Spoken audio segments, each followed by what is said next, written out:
Awum dibia mgbọrọgwụ na mkpa akwụkwọ. Eji m eji mgbọrọgwụ m ọ na arachi eri. Ịhụ na ya daa. Ụbọchị taa, nene ka anyị bụ ikwu mewe akala ya. Machi acha na ya lee na ya o. Igbo hem ji aka ọ nene hem ji aka wo.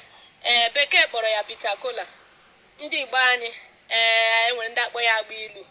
Nwee ndị akpọ ya akụrụma. Ka ọ bụla ịkpọ ya chi akpa asụsụ bekee nnọrị kwa asụsụ Igbo nnọrị. Ọhụ ha wee hụkwala daa enwere ndị ejila akpala he maka nene nwechi he mkpagbu ilu ahụ ka ilu maka ilu ahụ oke mgbe agbaala ya ọsọ mana ọhịa m kwechi m ewere nnọọ ohere fụ ata abakọwala gị hụ na ha aka ilu aha akpọ ụtọ nọkwa ya ime ya ọ jawụ mgbe ụfọdụ ndị were mma mmanụ aṅụ mfụ amụrụ ya rịa ọnụ machicha mgbọdọ aha akpọ ụtọ daa ọrịa eme mma aha aka ilu rịkwa mma abịara ala Igbo yerukwa mba ndị ọzọ nọkwa ime Afrịka ebe anyị nọ nwere ndị eji aka ilu eme ihe dị iche iche ala Igbo anyị ji eji ya eme ọjị ọwashi o nwere onye gị bịa nga gị gachefu ala ya gị ala ya mkpụrụ ọjị gachekwala ya ha akụrụma ime ọ ji eji ya eme ọjị ọwụ ihe omenala ọ mkpụrụ osisi omenala ala Igbo gị jem ebe eji ịlụ nwaanyị ebe eji ịgba nkwụ ebe eji ịgba ha oyo mana chọrọ gị bịa ka ọ gị nwee mkpụrụ ọjị ga-eche ga-enwe akụrụma ga-ewefu ha gị na-enwekwa mkpụrụ ofe ga na-achịgwacha nwa atọ ihe niile a na-awụ ọnụ dachi ọhụ ihe m jiri bịa taa maka ndị ejila akpala ya nịcha hụ ka ilu achọrọ m ịgwa gị si ime ha ọbụla aka ilu ha akpọ ụtọ ha ere mma jukwara ya ime ọhụkpa akụrụma anịgharị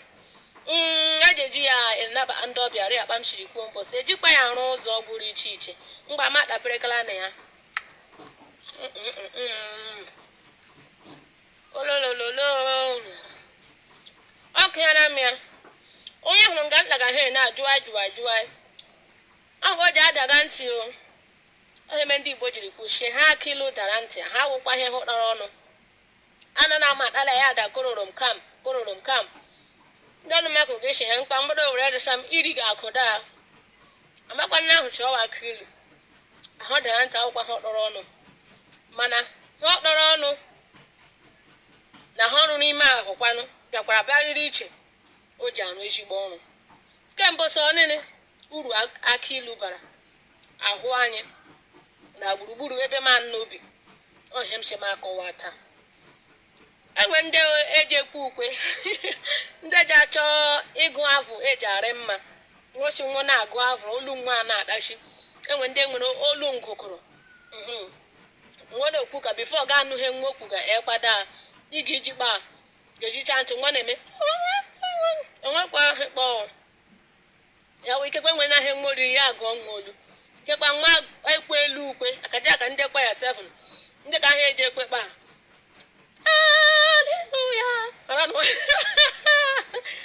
olu mara mma olu nwa na-adachi ọhụkwa ihe nkwa akpaga ya gị nwere onye ekwe ukwe ewu ndị kwa ya 7 iji agụ afọ akụrụma agba ilu a ga-ekọ gị akọ maka ndị na o ji enye na akpịrị aka ma olu gị ya ama mmadụ olu nnụnụ kpandachara ya na ntị ihe ọnụ ugbula aka kwe ha ahụ kpachiri m olu bụ ga ahụ ga-ajụmachi mgbọdọ amụrụ m ha ole ya wụọ ya otu ụzọ o ji enye na akpịrị aka maka ndị eji agụ egwu maka ndị chọcha akpịrị nwa ụgbaga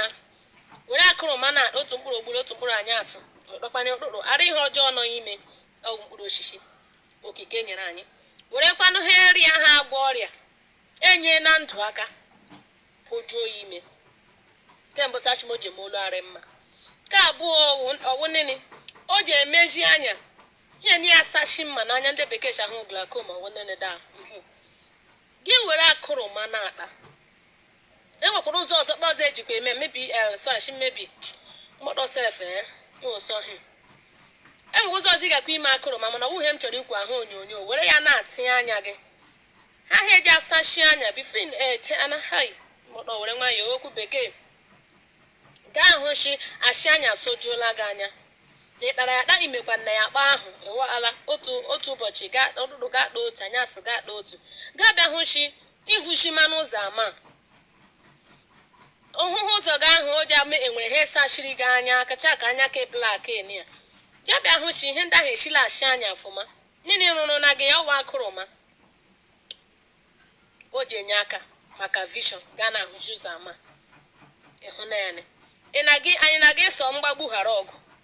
anyị ga-esi ya akụrụma ka ilu ọhịa mere anyị aga ịkpa ya jinye n'onwe anyị aka ka emerakwara chi iso ndị ahụ ejiri akpala akụrụma kwụsịkwa agba ahụ afọ ọhụrụ n'ewo ebe ọla hụrụ akụrụma jee zụrụ ya wee ime akpa uru nọ ime karịrị akarị ndọmekwuola m ka ọzọ wunene o nwere ihe nọ ime ka ndị bekee si ahụ anti-poison onwe onye nwaka ubula ka ndị mmadụ na-akpa nshi aka agagharị gị lekwa anya akpịla gị ime ri akpịla gị ime mme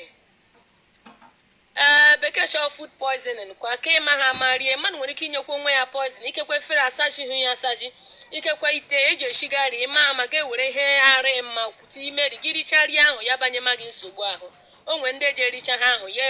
ala nwa ọnwụ na mfu mana gị were ha edoma ụyọ gị doma ya ndụ aka ndụ wee yi ime akpa gị gị richaa nri ga-ewere otu mkpụrụ ya kpaa kpegere enwe ihe ọjọọ ọbụla iriri nwanne ya egbuo ya maka ụmụnne anyị ma ndị ke nwoke ma ndị ke nwaanyị eji ala ike ịṅụ mmiri eji akpọgbu mmanụ chi ịṅụ mmiri ọwashi enwe ndị ihe ewu ndị enyi ma ma nwụrị mma nwanne gị ihe anya apara ya apịla gị ga-enwụcha onye ahụ ma atịtịrịrị otu ka ebe ka anyị okorobịa ọma m nụrụ shi ọ nwụrụ agba ọbara ọnụ ya ma ebe chichai otu mkpụrụ akụrụma gị je ma eberi aṅa aja ịṅụ mmiri were otu mkpụrụ akụrụma dị ọnụ kpaa ya gị ṅụmie ime wepụ akpa gị were hụ ya kpaa ọ ga-ezọ gị ya wụrụ ihe ọjọọ ka iri ga-ahụ gị ya zọọ gị nwa mgbe ahụ ịwọala ya nwekwa ndị eji aṅụcha mma ịkpa ya na-abịa belebele ṅụọ ntụ laala ntụ mkpụrụ obi lakwuru ha onye nwe ya gị ṅụcha mma ịkpa ahụ bịa kpaa akụrụma ọ ga igbu gị gbubaa gị shi ọ ga igbu gị gaa ma ịma ma onwe gị gaa na na-asọgharị ụkwa sojari ọ na-adagbu ori ada gị mee eme ahịhịa gị were akụrụma kpọọ gị jikpa ahụ eme gị ịhụnanya ọ wụcha uru ha eni ya bara ọwụkwa na ego ole ndọma meji m ọnụ gị jiri nnọọ naira 5 gị ekepụ anụ ya n'udome ya na na-akpara nwa ahụ gị daa hafụkpashi ọka ilu uru nọ ime karịrị akarị enwere ha onyonyo mere mgbe m kwuru ihe gbasara iji mmanụ aṅụ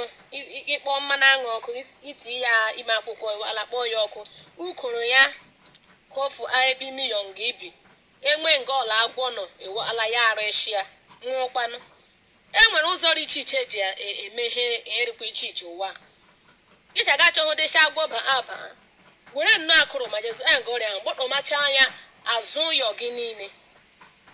agwa ga-adị isi akpụ chọọ na rịba ọwụ nene rụrụ ya ọkwa agba ilu akụrụma Peter Kola kpa ndị bekee shiri kpọọ ya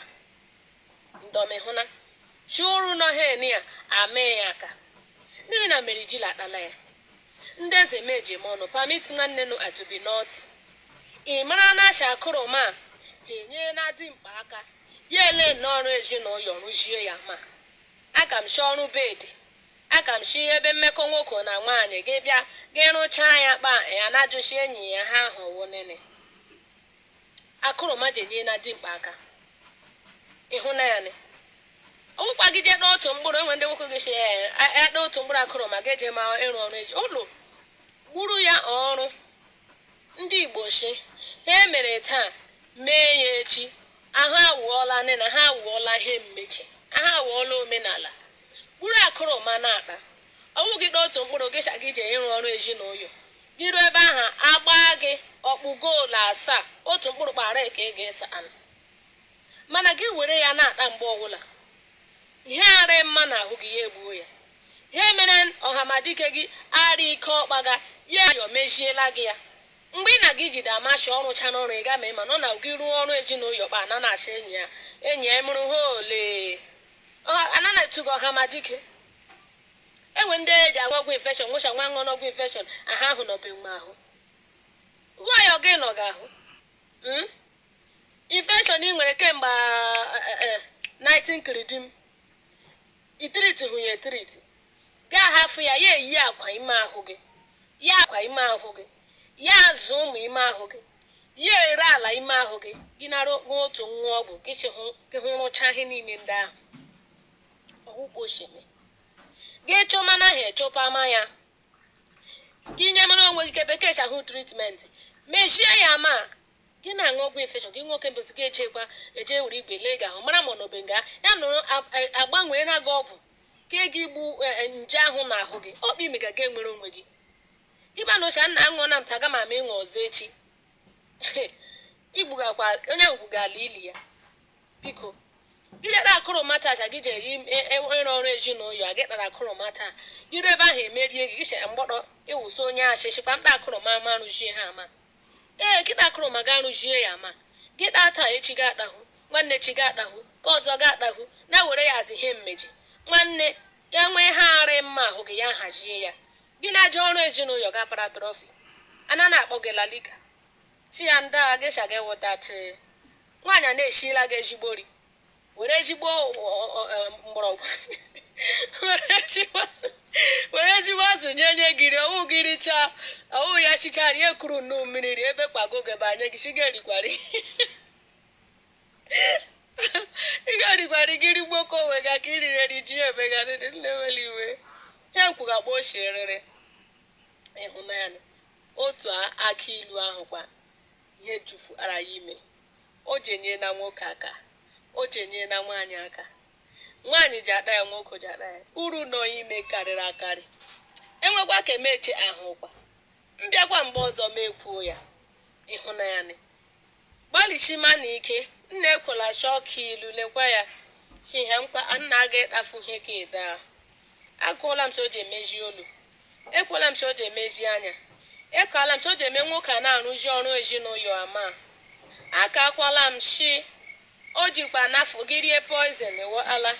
o nwere anti-poison properties ime ya ara na okwu bekee ahụ mgbọdọ mee n'onwe gị ebere uru ya karịrị akarị gị kpọsacha ya nga ibi agwa gị ịba aba n'afọkwanụ nga ọ ga-ereba arịba ịhụnanya gị hụ na ha onyonyo omeni ya daa gbalịshi ike nwoke ama na m chi o shiri ike ọkpịkpa ọ ji aka ilu harakala cha ha ọbụla aka ilu ndị ọma ha akpa ụtọ nọkwa ya ime echeala m oge mgbe ahụ ibola bịara bịa jụọ ebe ọbụla onye ọbụla na-agbagharị ọkammụta ka anyị nwere naijiria ọkwa barista Morris Iwu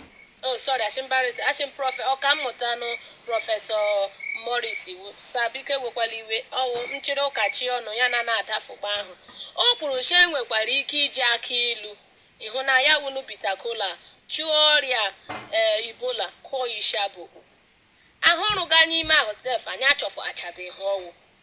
he kwuru chimabakwu ụka na chi mwulie mmụọ ga-elu chebọla hụrụ ha enyawo akịrụmawa agba ilu ga-ewere ya zụrụ kpanị ya ha ewe oge ụgụrụ ga-ewere ya na o ji achọ ụgụrụ ma ọkọfụ ma ụgụrụ ma oyi ma diarrhea afọ anyụ pịrịpịrị n'ụwala na-eje toilet mgbe ọbụla ga-ewere ya anụ nweghị aka ịnụ na achị m Chineke gọziela m nnọọ na-echefukwala saa ume mgbọkpọ were resa m ka biko kelanụ so mara nụ ma ahụ onyonyo ome akụrụngwa ke ndị YouTube ngịghị ịhụ anyị nga ahụ Ebube TV udo dịrị nọ nụkwala Chineke gọziela m nnọọ ndewo no